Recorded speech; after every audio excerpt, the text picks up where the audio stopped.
This week in the field, chasing clouds in Carlsbad, California.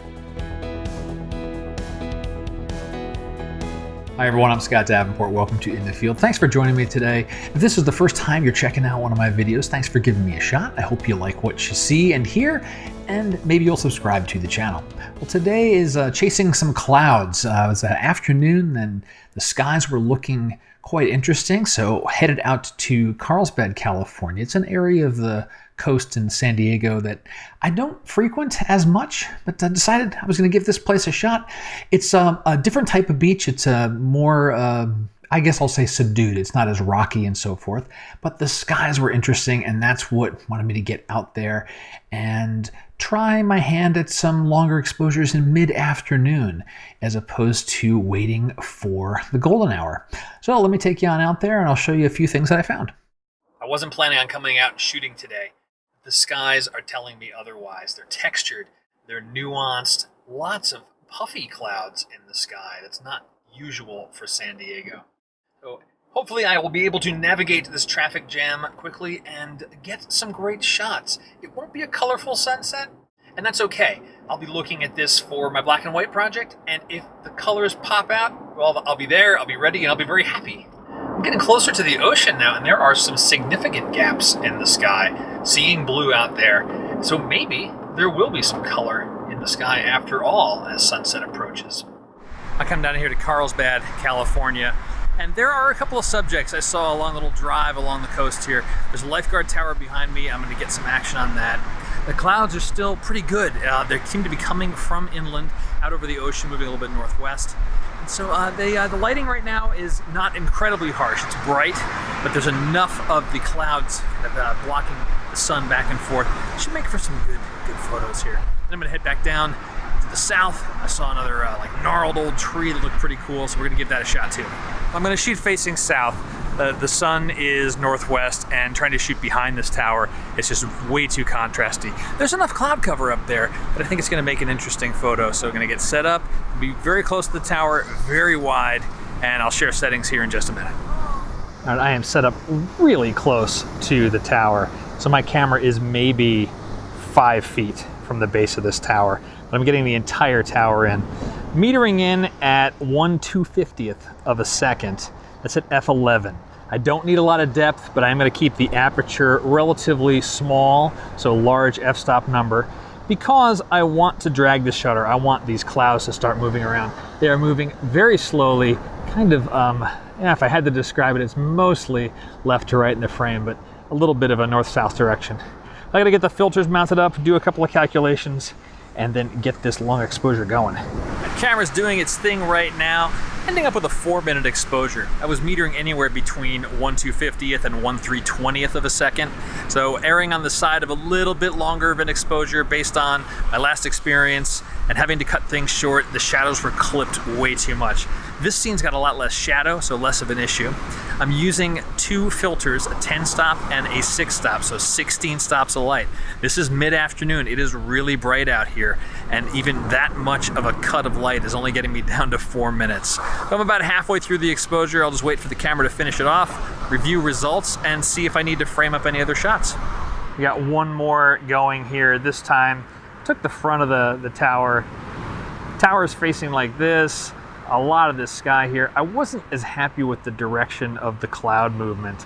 I'm hoping this will give me a little bit of a better angle, and as opposed to the clouds moving side to side, having a little more diagonal action in the frame. We'll see how this one works out. This is going to be an 8-minute exposure, so I'll be standing here for just a bit longer. Stop just south of Tamarack Beach in Carlsbad. Trying to figure out if I want to frame up one of these gnarled trees. I got this one here. There's not really too much happening along the cliffs itself, looking down at the beach. There's this one other twist of log here, and I'm not sure if I'm going to get enough separation of this, even getting down low. But I am here.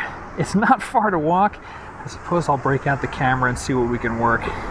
I've scouted these 2 trees, and I like this one behind me. This twist of gnarled wood is really interesting. Did a few test shots, and I like really low angle, getting some of this blue sky behind me. I'm gonna get the camera down incredibly low, just a few inches off the ground, angle the lens upward and capture everything in. I don't think I'm going to use much of the filters, probably a polarizer just to make sure I get nice blues in the sky. Finding foreground subjects was harder than my normal haunts at the ocean. Lifeguard towers always make a good choice, and I'm pretty happy with one of the shots that I got. Certainly moving to the south of the tower helped quite a bit with respect to the direction the clouds were moving. It just made for a better photo. And then walking along the bluffs, it's the coastline along San Diego. There'll be spots where we come down to sea level, and then there's spots where we have these rises of these sandstone cliffs. So along those edges were some other interesting points.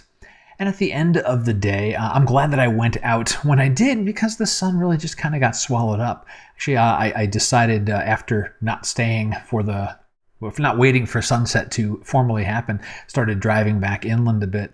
And the skies inland were nicer. They were a little pleasing. They didn't pop and turn on fire or anything like that, but it was better than watching the marine layer gobble up the sun.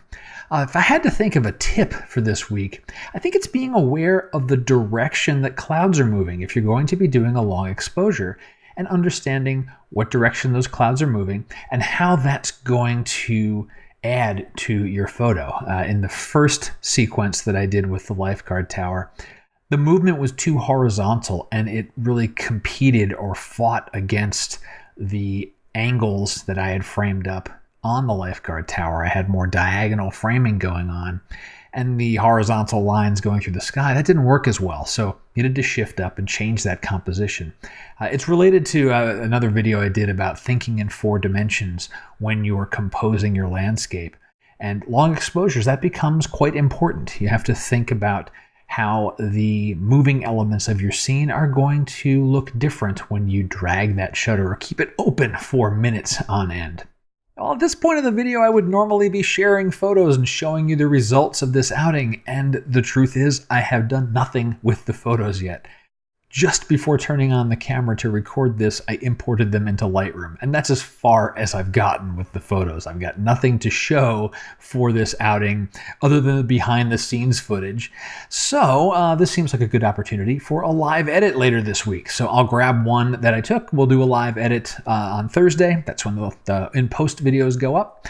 And we'll see start to finish one of these shots get created. And hopefully we'll come out with something good on the other side. Well, that's going to do it for this week's In the Field. I hope you've enjoyed it. And if you did, please let me know somehow. Comment on the video below. Subscribe to the channel if you haven't already. And send in your photo questions. I love getting your questions, and those questions make me think about my photography. Hopefully my answer is going to help you as well. And we both get better together. That's kind of the whole point of this whole series of videos. Well, with that, my name's Scott Davenport, and happy shooting.